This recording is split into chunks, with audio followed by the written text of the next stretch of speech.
আগামী সপ্তাহে নির্বাচনী রোডম্যাপ ঘোষণা করবে নির্বাচন কমিশন। রোডম্যাপের খসড়া নিয়ে আলোচনা চলছে বলে জানিয়েছেন ইসি সচিব আক্তার আহমেদ।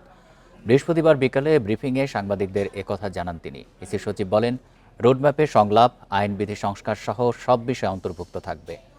নির্বাচনের সার্বিক বিষয়ে আগামী সপ্তাহে প্রাথমিকভাবে গণমাধ্যম কর্মীদের সাথে আলোচনা করবে কমিশন। এরপর রোডম্যাপ মোতাবেক ধাপে ধাপে রাজনৈতিক দলের সাথে সংলাপে বসবে ইসি। সারা দেশে ভোটের প্রক্রিয়া কী হবে সে বিষয়েও কিছুটা আলোচনা হয়েছে বলে জানান নির্বাচন কমিশন সচিব।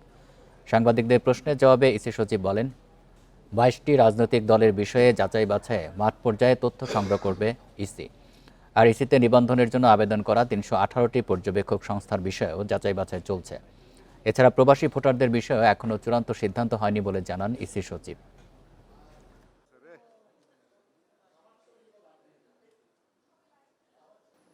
আমরা এটা নিয়ে আলোচনা করেছি এবং আমরা আশা করছি আগামী সপ্তাহে আপনাদেরকে আমাদের নির্বাচনের রোড ম্যাপটা দিতে পারবো, সো দ্যাট আপনারা আপনাদের প্রস্তুতি এবং আমাদের প্রস্তুতি সম্পর্কে একটা ভালো ধারণা পাবেন। যারা পর্যবেক্ষক হিসেবে আবেদন করেছেন 318টা আবেদন পেয়েছি, এটা পর্যালোচনা চলছে। আর 22টা যে রাজনৈতিক দলের নিবন্ধন যেটা হয়েছে যে প্রাথমিকভাবে তাদেরটা ফিল্ডে পাঠাবো আমরা আমাদের তথ্যের জন্যে।